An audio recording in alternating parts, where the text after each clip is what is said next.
Pertama, bahwa informasi yang boleh kami dapatkan kemarin adalah PPDB SMA sudah selesai.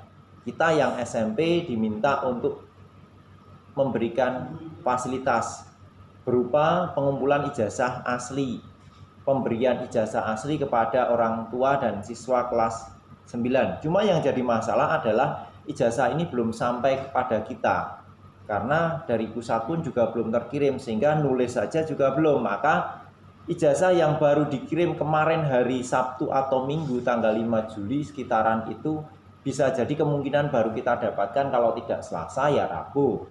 Sehingga kami mohon bantuan kepada Pak Catur untuk bisa melanjutkan ketugasannya, nanti direpotkan karena dalam masa-masa awal pembelajaran harus menyusun ijazah tersebut.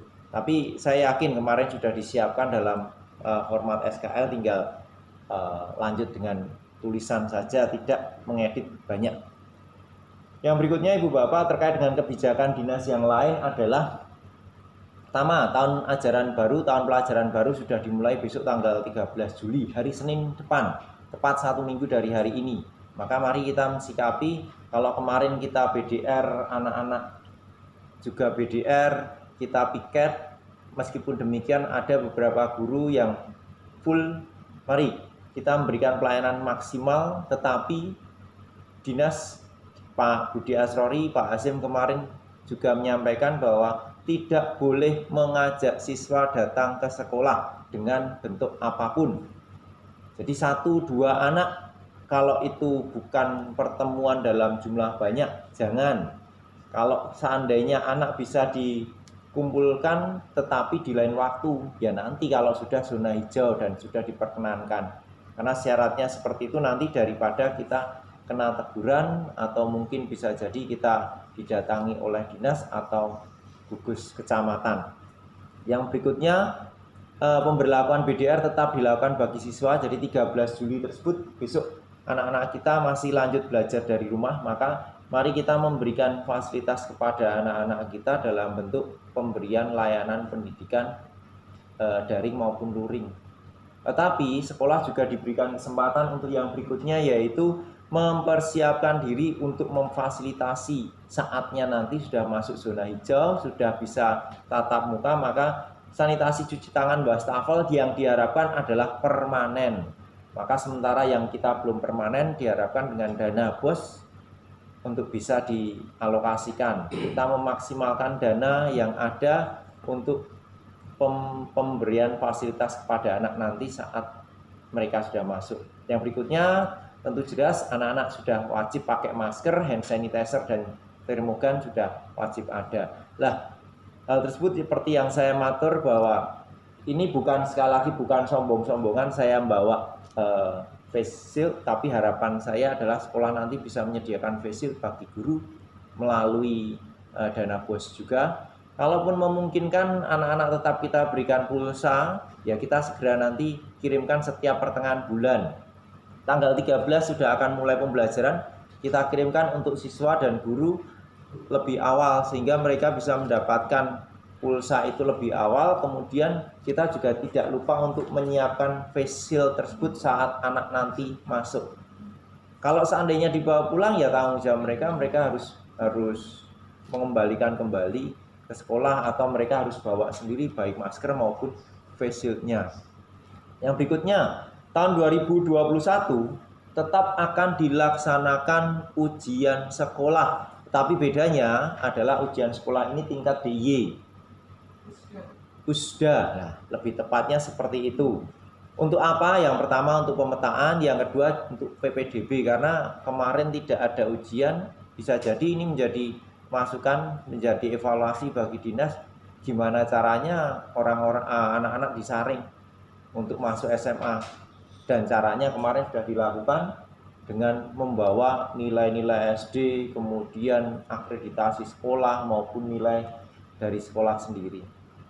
Yang berikutnya Ibu Bapak, kebijakan lain adalah satu, harus membuat grup WhatsApp kelas, di mana anggotanya saya atau Waka, apapun itu, bisa jadi urusan atau yang didelegasi untuk bisa masuk di grup tersebut.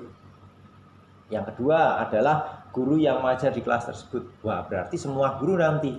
Yang ketiga adalah wali kelas sebagai koordinatornya, dan terakhir adalah siswanya. Nah, nanti kita punya 5 grup dalam satu sekolah, bisa jadi seperti itu. Jadi kalau seandainya nanti Pak Adit ngajar 5 kelas, ya berarti 5 kelas tersebut.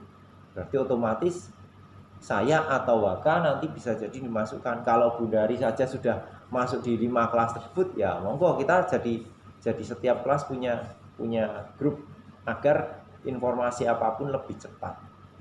Yang berikutnya, pemberlakuan BDR sesuai dengan kondisi dan kemampuan peserta didik. Harapannya memang bervariasi melalui daring dan luring, tetapi tidak menutup kemungkinan bahwa ada anak-anak yang tidak terkoneksi dengan internet, kesulitan dengan internet atau apapun itu, maka mereka harus pakai luring. Bisa jadi pakai majalah, televisi, media dan lain sebagainya, media cetak dan lain sebagainya bisa jadi. Maka bisa kita menggunakan daring, bisa menggunakan luring. Nah, kalau seandainya memang benar-benar anak tersebut kesulitan, ya seperti 2 poin bawahnya adalah pemberian layanan umum, termasuk yang kurang mampu ini juga harus mendapatkan layanan. Kalau perlu, distribusi materi ini bisa datang ke rumah, atau sebaliknya mendatangkan orang tua dan atau siswa datang ke sekolah untuk mendapatkan fasilitas.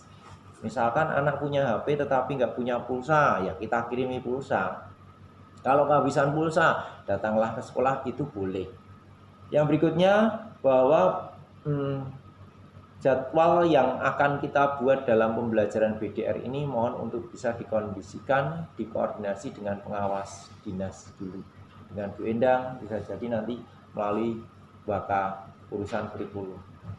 Yang berikutnya, yang terakhir Ibu Bapak, bahwa materi esensial pembelajaran pertama jelas dalam hal baca, literasi, baca tulis. Yang kedua, numerasi, hitung-hitungan.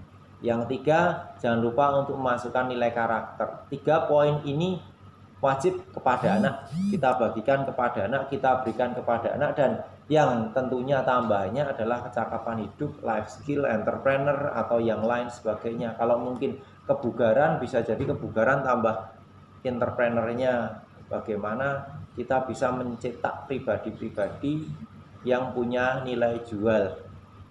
Yang berikutnya jelas sudah kita lakukan kemarin, dan tanggal 7 nanti akan dikumpulkan adalah melakukan pemetaan materi. Itu sudah kita lakukan. Monggo bisa dikoordinir melalui MGMP masing-masing mata pelajaran. Andaikan IPA sudah, ya tanya Pak Haji. Pak Haji gimana pemetaannya? Nanti disesuaikan dengan kondisi sekolah juga. Jangan sampai itu adalah MGMP-nya dinas, kemudian memetakan materi tetapi kita sendiri ada materi yang tidak pantas untuk anak karena keterbatasan, bisa jadi. Monggo untuk dikoordinasikan dulu dengan MGMP dinas. Yang berikutnya, terakhir, bahwa materi yang kita berikan kepada anak tidak dituntut harus selesai materinya, seperti yang kemarin sudah rampung, sudah saya matur kepada Ibu Bapak.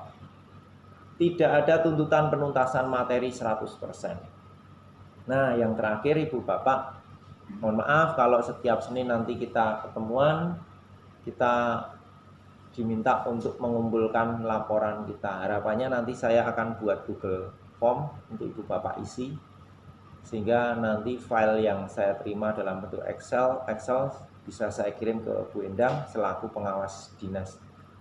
Mungkin itu yang boleh saya matur. Tidak ada lain kecuali kita akan mencoba untuk mempersiapkan rencana pembelajaran tahun pelajaran baru ini. Kalau kemarin kita sudah mempunyai rencana tanggal 8 dan 9 Juli, benar ya? 8 dan 9 Juli. Finalisasi KTSP Jumat maksud saya. Jumat, salah ketik ini. Karena Bu dari harapannya tanggal 11 masuk, maka kita mau nggak mau Jumat ini harus finalisasi. Kumpulkan hari Jumat, nggak mungkin kita mengumpulkan hari Sabtu karena hari Sabtu dinas libur. Nggak tentu Bu dari nggih. Atau ada informasi dari Bu Endang, monggo.